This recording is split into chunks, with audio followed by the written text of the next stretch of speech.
Hello, everyone.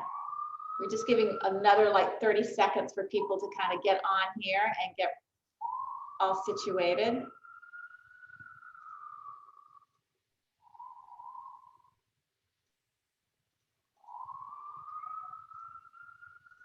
Super. So I think we've got critical mass here. I want to thank all of you for coming and joining us on this beautiful spring day, which we're all enjoying looking out the window, even if we're at our computers right now. And I'm delighted to have the privilege today of introducing Lauren Williams. She is our Hearst Digital Media Lecture host tonight. And for those of you who want to understand these lectures are intended to be about the changing media industry with this particular emphasis on digital media and online journalism. And we couldn't have anyone better than Lauren to do that. Lauren is a dynamic person who has crossed just about every platform and everything we can imagine. I'm not going to give the full arc of her career here. I'm going to let her do that. I'm going to explain that she was most recently at Fox, where she had worked her way up to being both editor-in-chief and senior VP. I think many of you are familiar with the Vox explainers. I certainly am very familiar with when they started. They were this intersection between typically economics and policy. And then the Vox media empire expanded greatly, included things like sports, all these podcasts, a very popular YouTube channel, and Netflix. And Lauren has been instrumental to the development and oversight of all of that. Her career has really embraced it all. And then last summer, when we're all dealing with the pandemic and the world is going through so many changes and the George Floyd protests hit hard, Lauren decided to do something very different. She's clearly not one afraid of taking risks, and left Fox to work on a new startup, a nonprofit called Capital B, which is intended to be voices for Blacks in journalism. And I can't imagine doing that in a pandemic. I am your new Dean of Academic Affairs, just starting this job at Columbia. The pandemic has been hard. Trying to fundraise and get something like that off the ground must be incredibly difficult. So Lauren is going to join us tonight, talk to us about the transition, the risk, the future of all these various platforms. I asked her before here if she'd ever done anything on Substack. It was the only thing I could think of that she's not done yet. So that's one she hasn't done, but yet is how I feel about it, because she seems to get to everything. So I'm going to invite Lauren to talk to us. I'm going to encourage you, if you want, you can put questions in the chat as we're going along, or you could raise your hand later. She's going to talk to us for 15 or 20 minutes, and then we're going to take some of your questions. So Lauren, thank you so much for being here today. Thank you for having me. I really enjoy talking to students, so this is absolutely my pleasure. So I want to talk to you all about Capital B, which is my new nonprofit startup. But I also find that when I'm talking to students, everyone's always really interested in how I got to where I am and why I've made some of the choices that I made. So I thought first I'd start from the beginning and tell you a little bit about how I got started in journalism and sort of the non-traditional road I took to get to where I am today. So probably around my junior year of college, I went to undergrad at the University of Virginia, where they do not have a journalism program, or did not. I actually don't know if I've kept up with whether they still have one or not. But back then they didn't, and I always knew I wanted to be some sort of writer, but I really wasn't quite sure what kind of writer I wanted to be. And my pragmatic parents steered me towards journalism, because I think mostly because they really didn't want me to go get my MFA in creative writing and live in their basement forever, although I did still end up living in their basement for quite some time. And so I decided to go to journalism school to get my master's. I went to Syracuse. I got my master's in magazine, newspaper, and online journalism. And back then, which I can't even believe it was, 2004,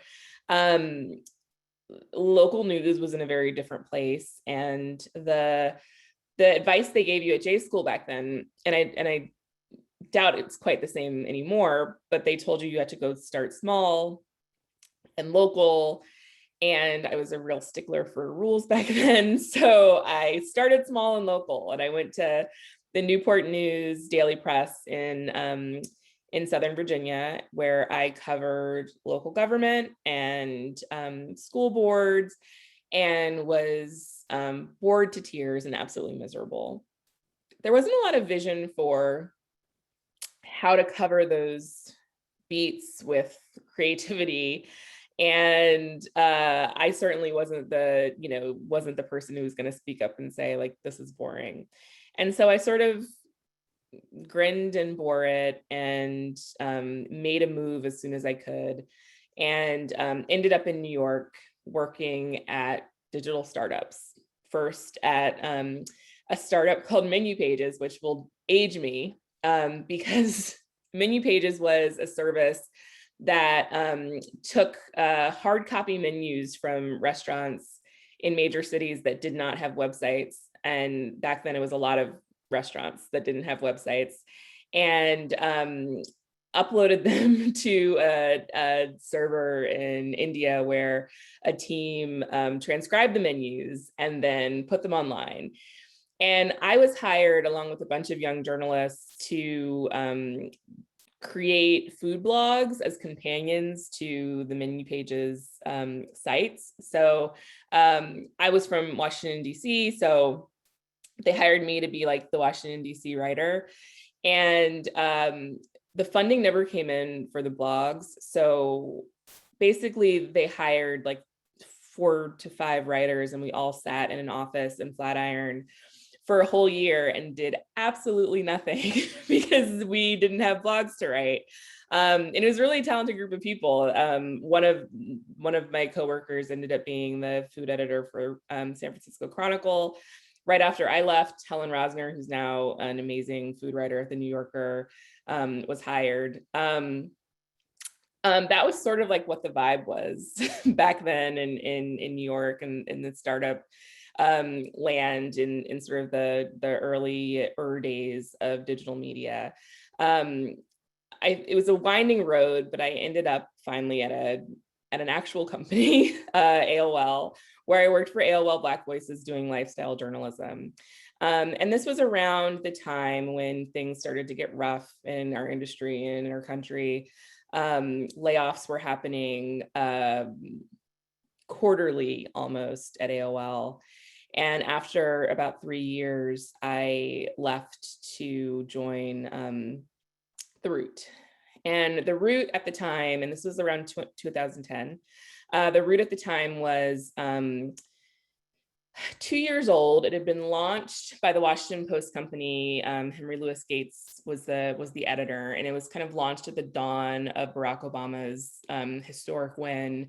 And it felt very much like this new moment for Black America, this new moment for race in America. And it was kind of a really exciting time and a really exciting space. And at The Root was where I met Akoto Ofori-Atta, who I used to sit next to, and we used to sort of plot out what we thought would be just kind of like the utopian Black news outlet, the sort of news that we would do, the sort of people we would hire. And, we were early to mid-career, didn't know the first thing about launching a news organization. So it really was at that point just kind of a pipe dream. She would go on to do her own thing. I would go on to work at Mother Jones for a year. And then Ezra Klein called me and told me about this new project that he had called Vox, with this really cool company called Vox Media. And it was definitely a risky move to leave a stable job at an established magazine to go to the startup. But to me, it very much felt like the future. And it felt like the kind of risk that was very, it felt like a risk, but it was a calculated risk. If I stayed at Mother Jones and watched Vox blow up into a huge thing, I knew that I would just kick myself and regret it forever. At the same time, if I went to Vox and it crashed and burned. I felt like it was getting enough industry attention that I would be able to land on my feet. And so I made this calculated risk and went to Vox, and it was, the best decision I had ever made. I stayed for 6.5 years, which is longer than I've ever worked anywhere.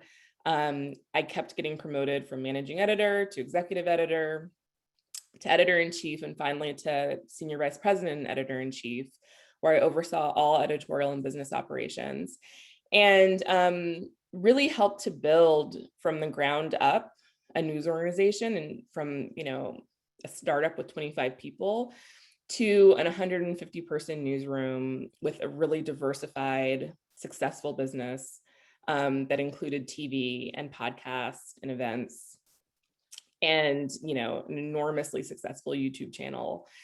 And then fast forward to June of 2020, and as Black Lives Matter protests swept the country, as the election sort of started to hit its boiling point, as the pandemic disproportionately ravaged Black and Brown communities, and as the racial reckonings happened in newsrooms across the country, I reconnected with my friend Akoto, and we said to each other, now it's time.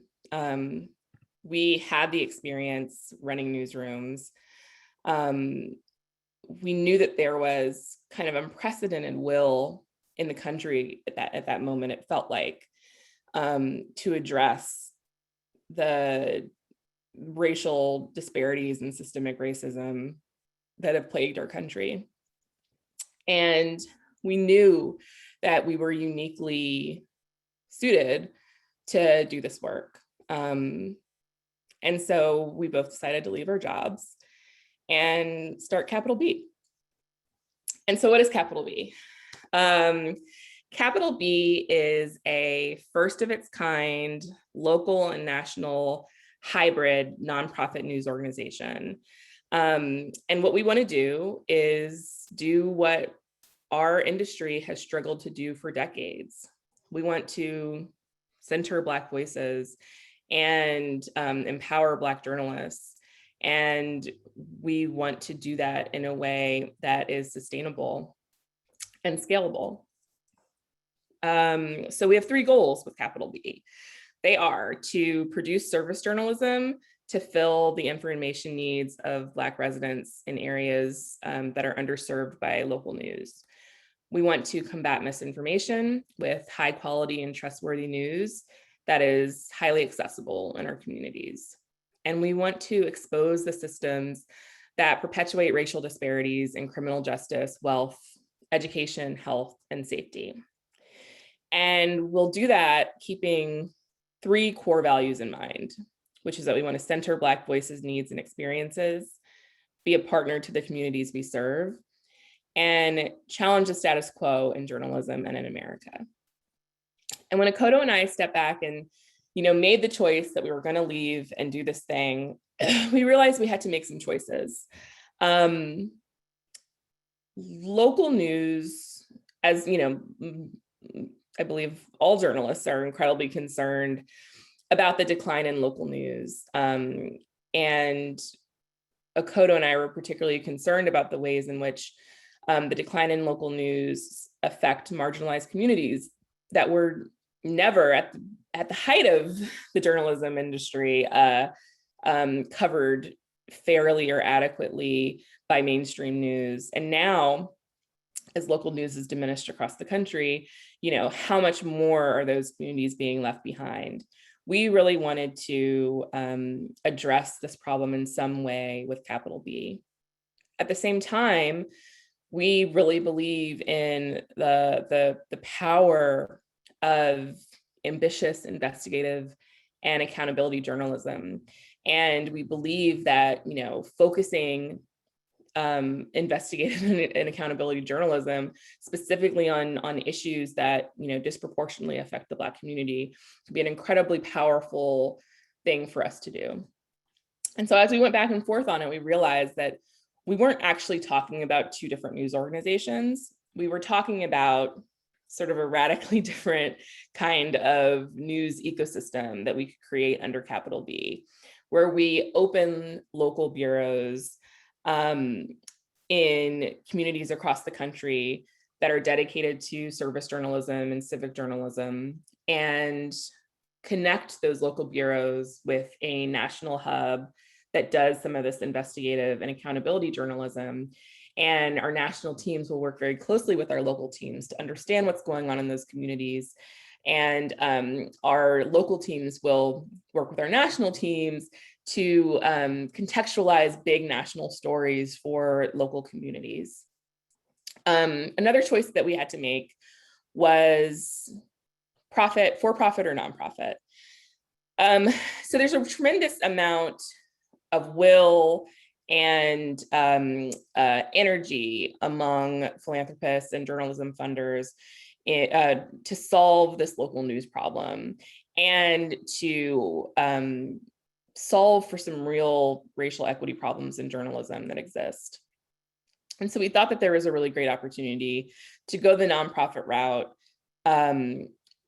because in addition to there being some philanthropic will, we also know that the for-profit local news business model is, struggling. And it's one of the reasons why we're in this situation with local news to begin with. And so a local news ad-based model really did not seem like the way forward. But ultimately, even as we chose nonprofit, I know from working at Vox that no matter what your model is in this day and age, you really have to have a very diversified business. And so even as a nonprofit, we are going to be looking towards philanthropic funding and major gifts, but we're also going to have a membership program. We're also going to do events. We're going to do corporate sponsorships and underwriting. We're going to throw what we can at the wall in order to create a sustainable, strong news business for Black Americans. And so where are we now? We are now working to convince funders of our mission so that we can hit our fundraising goals and start hiring. This is the uncomfortable part for me as a person who's generally behind the scenes.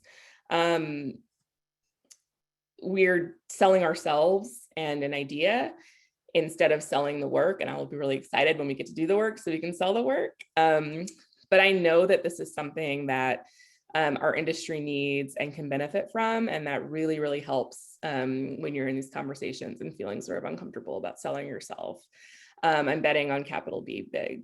And so with that, I will stop talking and start taking some questions.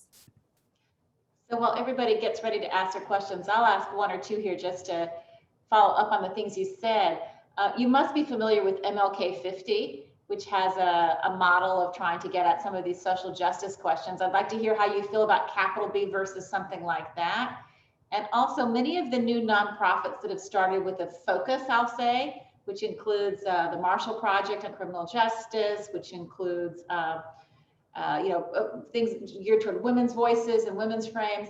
Many of those kinds of places are pairing up with mainstream media in order to amplify their work. Do you see that as being part of your model?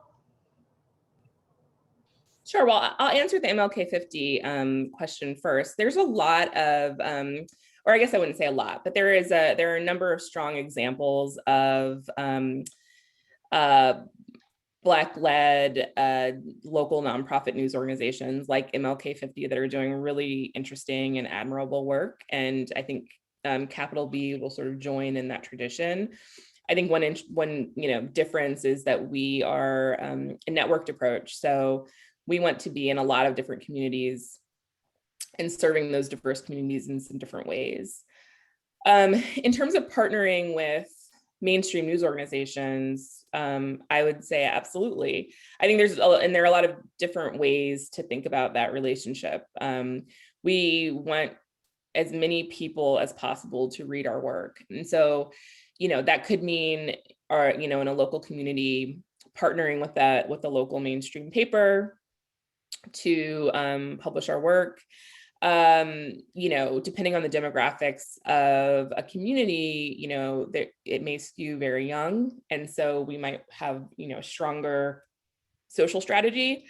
If it skews older, we're probably going to want to figure out a print strategy, partnering with mainstream news organizations, partnering with the local Black newspaper, maybe even printing our own materials to reach the community. We're very cognizant of the fact that no community is the same, and we want to make sure that we're reaching folks as efficiently as possible.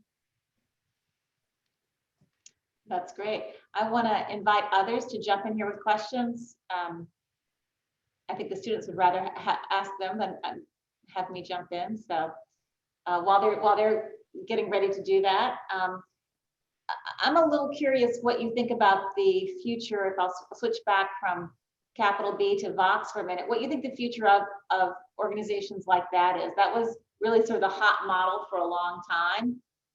It also has suffered a bit in the pandemic as advertising loss. It also had some cuts. Do you think that business model is going to change drastically in the coming years?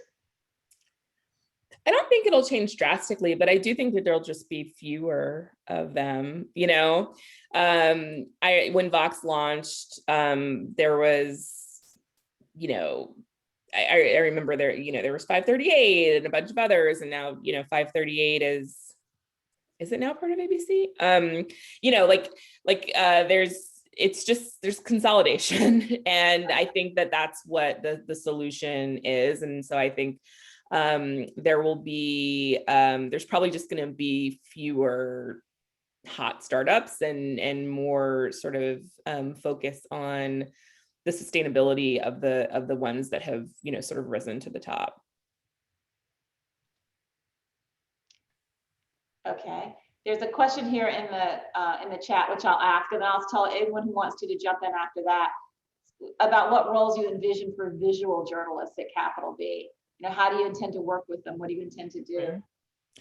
Well, I think that there is, you know, I'm really excited about the possibilities, particularly in our national newsroom, of the work with visual journalists, and, you know, the data work that we can do, the stories that we can tell visually.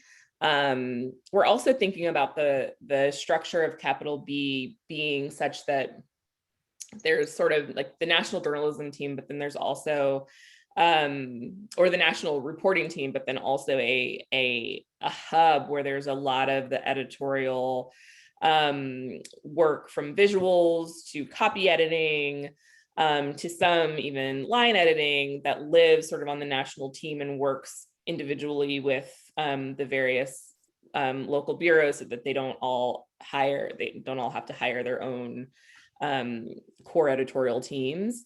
And I think it will be a really interesting opportunity for journalists to work with folks from around the country on stories from, you know, a really interesting set of communities at once.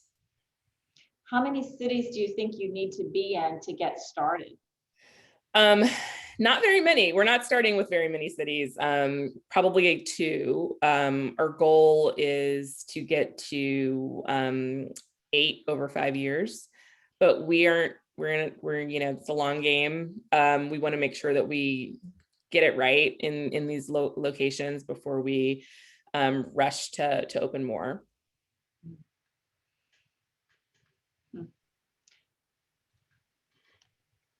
Who wants to jump in here? I can call on you, but I'll give you a chance. So I'm not sure I understand Adam's question. I see one. Adam Rosenberg.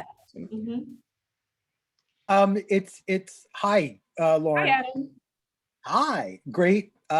Everything I've heard so far is really fascinating. Unfortunately, I joined late. I'm just wondering whether you have a clear sense of what the corporate sort of entity that you may use, which implies a business model to some degree, to structure the organization. You know, there's been so much sort of creativity behind new media models recently. I'm wondering if how far you've gone down any of these roads. So we're going to be a 501c3. And, you know, there were obviously, we had a lot of options here, but the 501c3 is the one that made the most sense for the sort of news organization we want to do. And so yeah, our status on that is pending. And so we are, you know, we are a charitable organization. And guess what? It could always change depending on where Yes. your model goes. Right. It can always change. Thank you. I might ask a slightly more personal question, which is how affected were you by the protests last summer? Have this been, I mean, you sort of talked about how it's been a fantasy to have this kind of a capital B structure. Were you moved? Did you find it difficult? You know, I'd just like to hear about how you felt inside as all of that was swirling. It was a pandemic after all, and there was a lot of anxiety. We certainly went through the protests. I'd just like to hear about how more you felt about that moment in time, Lauren. Yeah, I mean, you can't divorce it from, it's hard to divorce it from everything else that was going on. And I not just in, if we're talking personally, not just, you know, in the world, but also like at home. I was stuck at home with my baby and my 5-year-old and my husband. And, you know, I'm running a newsroom that is filled with people who are also stuck at home and stressed out, trying to cover a confluence of really difficult stories. And then having, you know, being a person who wants to bring their whole self to work and, you know, be their whole self, and being a Black woman and feeling very emotional about what was happening in the country. That combination was staggering, just to be perfectly honest. And I know I'm not the only one who felt staggered and under the weight of all of it. But I also think that it's, you know, part of what inspired me to do this was, you know, wanting to channel that emotion into an idea that I think had real value and could make a real difference in our country. Thank you.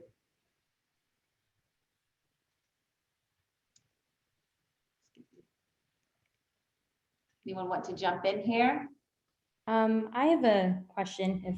So I was wondering in terms of challenges, because I mean, I obviously think that what you're doing is not only admirable, but it's very necessary when it comes to coverage of underrepresented communities, of Black Americans, of Black America. But I'm very curious as to the challenges that you have seen and that are thinking about as you go into this in terms of, you know, challenging sort of a very comfortable model for a lot of larger news organizations, which is, you know, let's just, you know, have coverage. But when you talked about the sort of centering on the needs, on what is happening on these communities, as opposed to stories that sometimes are attractive for certain news outlets to make, and certainly, you know, perpetuate very conflicting things.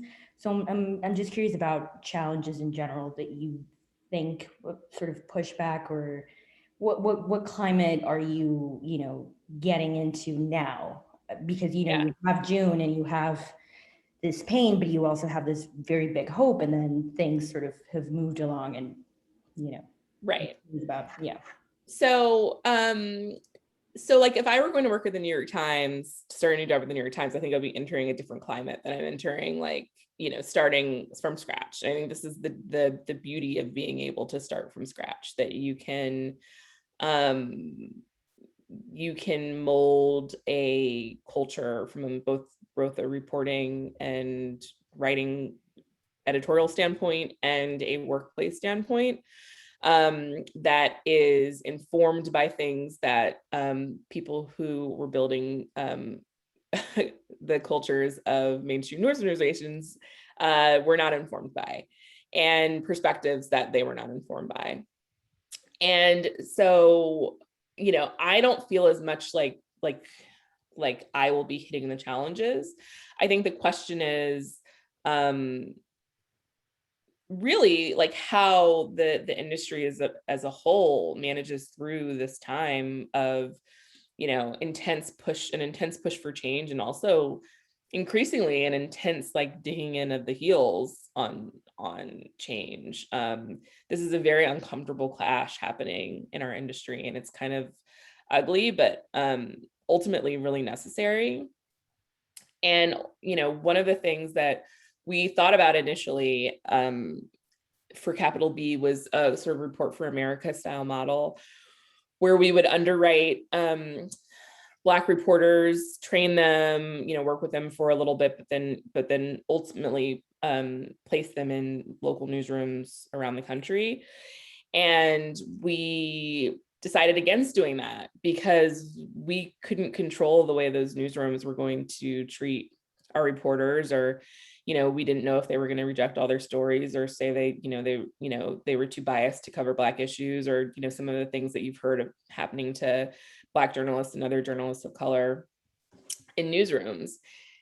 And so what we just have to do is, you know, train and empower, you know, a new generation of Black journalists who hopefully will go into newsrooms after leaving Capital B and bring some of that empowered change with them. And hopefully, you know, in the interim, newsrooms figure some of this stuff out. So I'm going to monitor the chats here for you just to make it a little bit easier, which is, how do you intend to separate your news coverage or differentiate that from all the established news orgs? And, you know, what will be your unique angle at Capital B? Yeah, so I have a couple of answers to that. And you think about doing some of the research on local news, even in cities where there is a daily newspaper. The newspaper is invariably, like, if it's not like the Washington Post or the New York Times, it is invariably diminished from its former power. It used to be this thick, it's now this thick. It used to cover the wide metropolitan area. Now it only covers, like, you know, the city limits. And there's just worlds of news and communities and people and stories that they aren't covering. And so on one hand, our news coverage will be different in just that it exists. Just that we're covering neighborhoods that, you know, a local news reporter hasn't walked into in 10 years or hasn't walked into since there was a shooting there, you know, and or some sort of crime. And then on the national level, I do think that, you know, there's going to be a lot of the same sort of, you know, there's probably going to be more competition for stories on the national level, but the difference is that, you know, Capital B's mission is to center Black stories and people, and, you know, most mainstream news organizations, that isn't their mission, doesn't need to be. And so, you know, the perspectives will be different, and I think that will naturally make, you know, the stories told in, you know, a slightly different way. But you envision it being, you know, covering news as it happens and having enterprise. You envision a full array of types of stories. Yes, or not, maybe not a full array, but an array. I really think it depends on, I do think there is a lot left to decide about our daily editorial output. And I think it might change depending on, you know, the staffing that we get for each local bureau, and also the staffing that we get for our national site. So, you know, I don't know how much breaking news we're going to be doing at the national level, but I believe we will be doing it at the local level. So let me ask you a hypothetical. Let's say, you know, the recent events in Atlanta that affected the Asian community, the recent events in Colorado, you know, how would you, ideally, assuming you had the staff that you want, how would you think about reacting to that? It's a good question. And I've actually thought about it a lot with Atlanta. And I think there's a couple things. So there's been, Atlanta has an incredibly strong, as we saw in the election, an incredibly strong sort of Black female political organizing apparatus. Like I would sort of, wonder about how that apparatus, how the step back piece, thinking about like the politics in Georgia and how Asian Americans might fit in, and connecting it in some way to the way that Black women have organized in Georgia.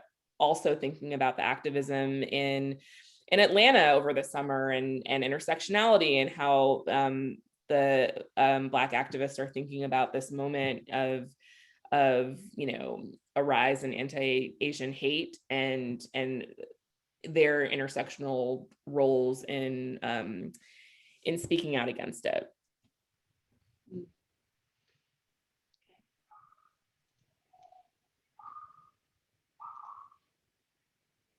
One of the other questions that's really running through newsrooms, as you talked about a racial reckoning in newsrooms, the other issue that's really roiling them at least as much is this question of how much advocacy do we do? It's one thing to put a spotlight on injustice. It's another thing to sort of get more engaged. I noticed you said those words about being about partner in the communities you serve. Can you talk with us a little bit more about how you do that, and how you still, where you think the lines will be drawn? Mm-hmm. When I say partner in the community we serve, what I mean by that is that we, what that is a really intense audience focus. And we don't want to, and I think back to like my days covering like the school board and the, board of supervisors meetings, and, did I do that in the way the audience wanted? Was I answering their questions? Was I giving them the context they needed? And so I want us to not just think about that from sort of our perspective, but I want to listen to the community. What do you feel like is missing? There are news deserts, of course, but there is still kind of news around. There's the TV news, there's the news, probably like at least like 3-day-a-week newspaper. There's in most Black communities, there is probably a Black newspaper already. And we want to hear, like, what are you missing? What do you want from us? What information do you feel like you need? And so we want to partner with them so that they feel like they trust us, like we hear them. And that doesn't mean necessarily giving them tailoring the facts to be the ones that we think that they want. It means, giving them the context that they're asking for, and, just putting the audience first. Yeah, we have a great question here from Lily. If you're here, Lily, why don't you just voice it yourself instead of me?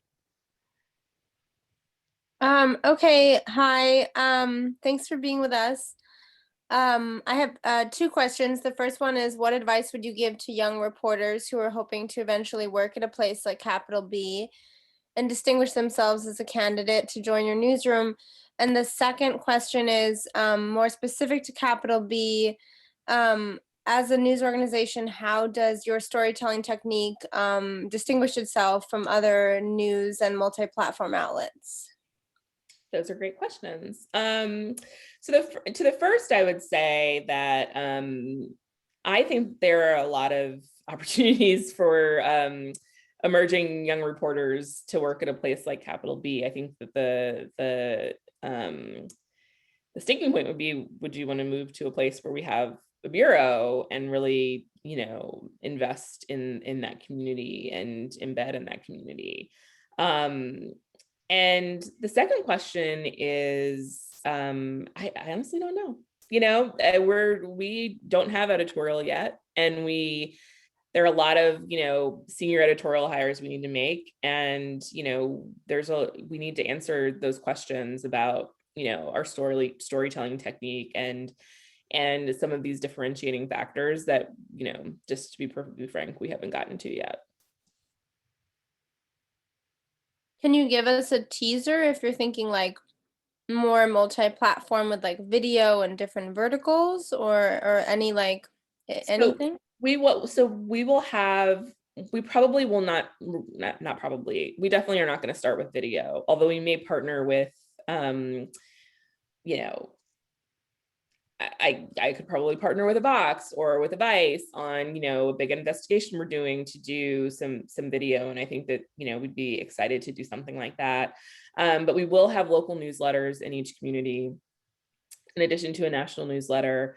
And we will have a national podcast, and like I said, each community will have a website. I think there really is an interesting opportunity for us to do a lot of radio partnering, and not just like news radio, but like local Black radio stations, partnering with them to do news briefs during morning drive or what have you is, I think, a really interesting opportunity for us.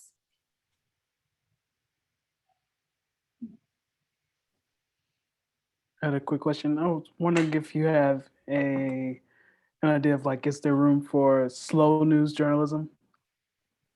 Yeah. Capital B? Yes. I at Vox, we didn't do as much slow news, and I think an enormous part of Capital B will be slow news, slowing down to tell some of these bigger stories and take some of these bigger swings is something that I'm really excited about.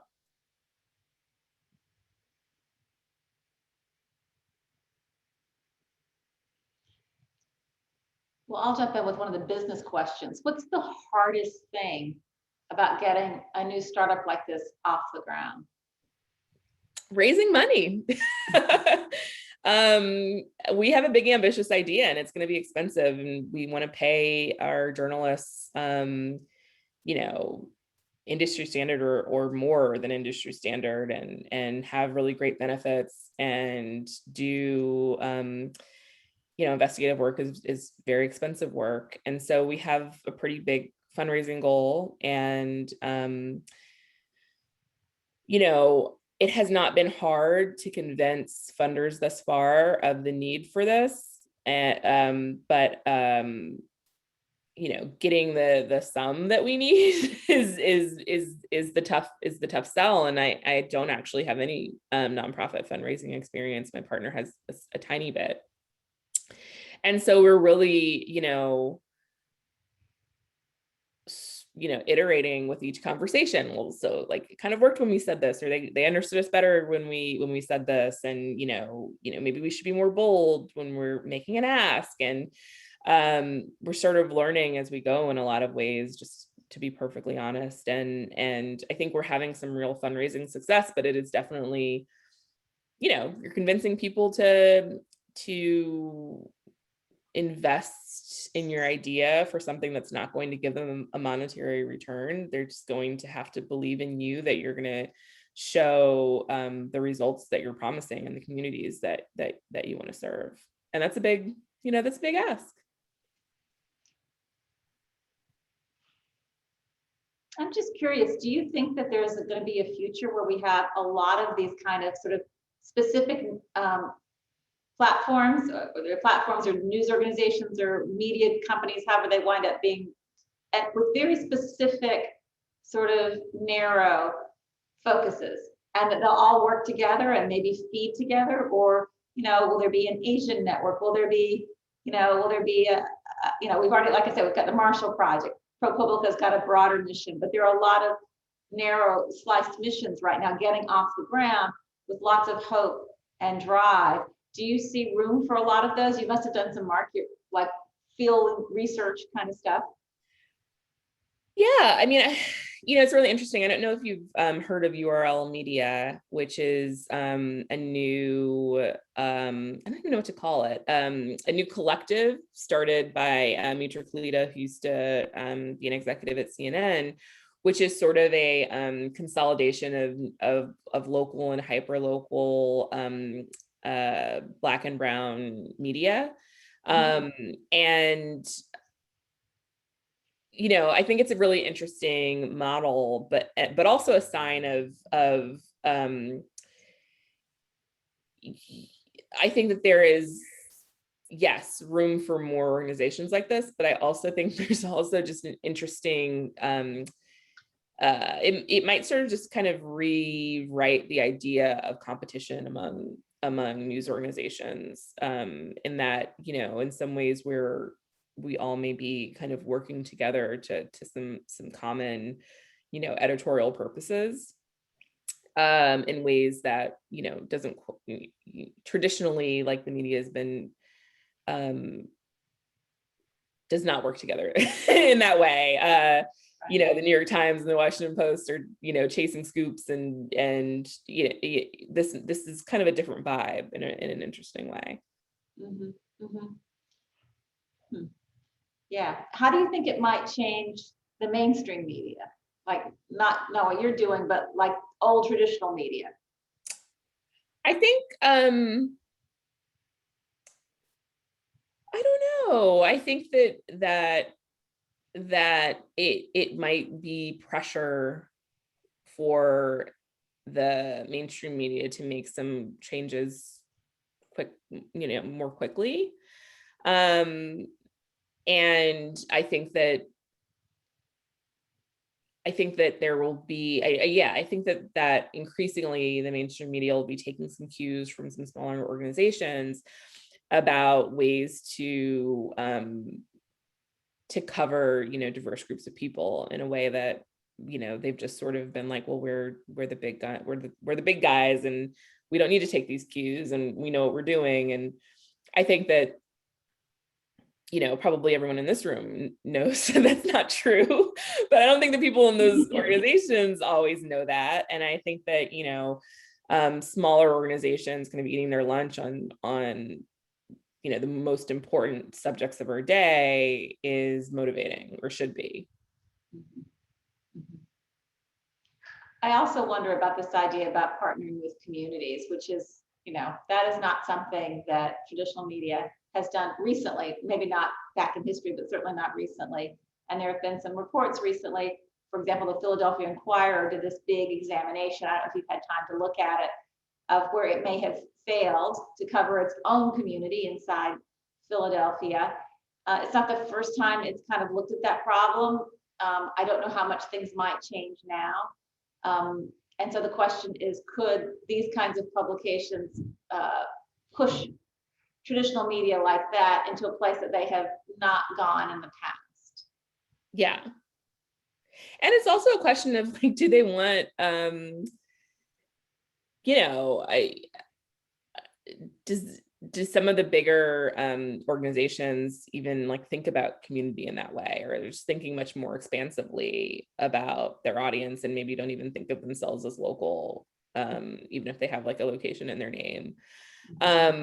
And so I think that's the question. And Vox, obviously didn't promise to be about any specific part of the country, but is so audience focused and cares so much about what the audience cares about, not, the topics the audience cares about, the questions the audience has, in a way that I think some, in the past, I feel like some traditional journalists have found to be kind of like cheesy, or, journalists are supposed to be the ones that sit on high and dictate what the most important story of the day is. Like, journalists choose what's on A1. The homepage doesn't matter as much anymore, honestly. People are picking and choosing on social, or not even loyal to a specific publication, but just, like, whatever their top search result is for the question they have that day, and they go there. And so the way that we thought about it at Vox, and in more specific kind of community-based way I want to think about it at capital B, is that the news landscape is confusing, and there's a lot going on, a lot swirling, and a lot of false stuff and misinformation. And being an organization that cares very deeply about helping people understand and cut through the noise and like, get the answer to their biggest questions of the day is incredibly valuable and incredibly important for trust. And, we don't want to be like talking talking to the void about, our own the things we personally find to be the most important. We want to make sure that we're, matching with the community's needs.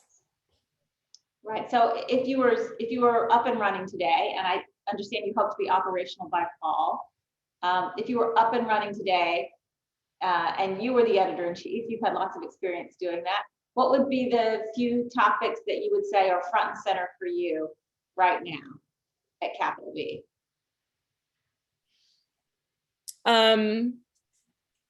I think one sort of national and local story that is really important, and I think people, want to understand, is, everything involving stimulus and understanding,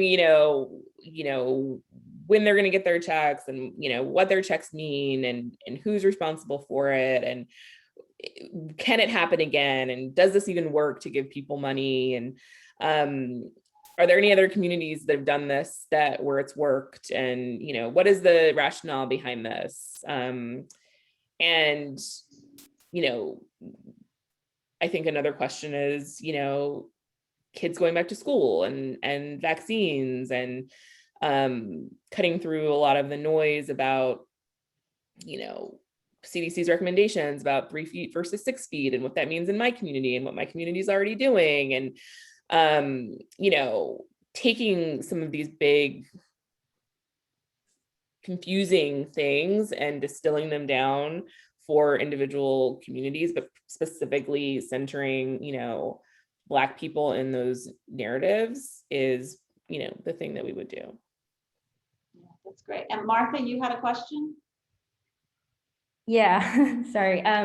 So I wanted to ask you, do you think that there is a generational gap and there are racial lines across the very perception of news service journalism? Because I've found that like I look at things like Gothamist or The City, and I find it like this is it's more receptive to the questions people actually have in the middle of the pandemic or concerns that, entire communities have. And then I have seen and I have encountered people who are like, yeah, but that's like, it's almost like advocacy because you're, connecting too directly to a community. I personally find that to be like an extremely misleading way of phrasing it, but I do see it as a very prevalent notion still, like news service journalism or local journalism, not only not being present, but do we really need it? So how do you see that in terms of the reporters who are doing the work? Because I find that, the more diverse the newsroom, the more this idea of it not being sort of narrow, but actually being more like this is what America looks now. How do you, I just threw a bunch of stuff around. I'm trying to figure out what the question is. Sorry, I went all over the place. I guess my question is, how do you see the capital B sort of entering this national media landscape in which the very idea of news service journalism is questioned to a degree? Like, how do you plan to approach that, and sort of what are the biggest, I guess, challenges to, if the very idea of news service journalism is sometimes seen as advocacy, and especially when you go into communities of color, just your thoughts on approaching that, I guess. I mean, so there are a couple of things there. One is that there is, no matter the race, there is an intense generational gap in how people consume news. And I think, as of now, Capital B is not saying that we, just want to target young audience or older audience. And, that like, we can see how it shakes out in the communities we choose. We want to reach the largest group in the most efficient way. And if that means that, the community is like 60% under 30, then like we're probably going to try to like really target in on that 60% that's under 30. And those are people who are also most likely to not be consuming news from journalists. But in terms of like that question of, you know, people not thinking that it's news or people thinking that it's advocacy, I don't think that's like a real thing necessarily in, you know, outside of like, I don't think that's going to be necessarily like an enormous issue in communities across the country. I think it's a thing that we talk about, and I think that it's, as journalists talk about, and I think it's probably true in places that are very media savvy, like New York, but you know, we want to reach, you know, probably want to reach a group of people who just like haven't thought about this very much, and you know, maybe don't even think much about you know, whether or not they are getting good local news. And like, I think I see that as more of a challenge of breaking through that and getting people into the habit of consuming local news when it has not traditionally served them. So there's, you know, there's probably, you know, going to be sort of advocacy questions on the, you know, the national level, but I don't see that as much as an issue. I don't see that anywhere close to our kind of biggest trust issue on the local level. And that's just going to be, you know, getting people engaged with our work. Right. We're kind of getting to a point here where I want to solicit if there's any final questions. And while I wait to hear for that, I would just say, I think it's really interesting on a local level. I can imagine how you engage with your communities. And I think we're already seeing some of that in local nonprofit journalism, you know, boards, people being really embedded in communities. I think when you start talking about doing it on a broader scale, it seems really challenging to me. And I wonder if you've given thoughts to just following up on what you were just talking about, how, you know, how you engage with the communities in ways that maybe haven't been done before. You know, do you have advisory boards? Do you have, you know, what are the kinds of ways you're thinking about doing that? Yeah, so before we start in a location, we want to do some really intensive community listening, focus groups, hire locals to do interviews, you know, across the community, create community advisory boards as we're building out the bureau. We want to do all of that. And each of our bureaus is going to have a community engagement editor, which is a little bit different than, you know, your classic social media editor that is in most newsrooms. We want the community engagement editor to obviously be thinking about platforms and reaching audience outside of the website, but is also going to be very, very engaged in outreach to the community that could be, you know, in non-traditional ways, you know, like creating events, you know, depending on the size of the community, going door to door, creating a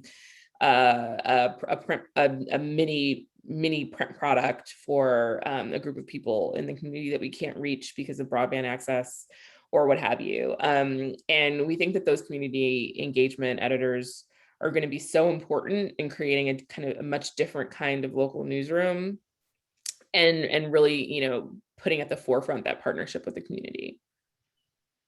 Yeah, that is a really different model for sure than what we see these days.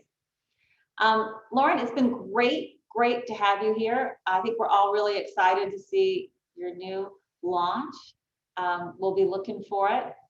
And I just want to say thank you so much for coming to us today and explaining so much about this new venture. Good luck with the fundraising, and keep us posted here at Columbia. Thank you very much. And I just want to let you know, I really love talking to students. My email address is lauren@capitalbnews.org. And if you all had any questions that you didn't want to ask in front of the group, I'm happy to chat anytime. All right, I'm typing in your email address, lauren@capitalbnews.org. lauren@capitalbnews.org.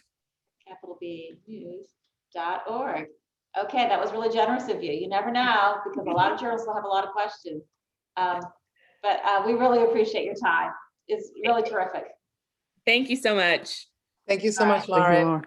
Thank you. Have a good Bye. night, everyone. Bye.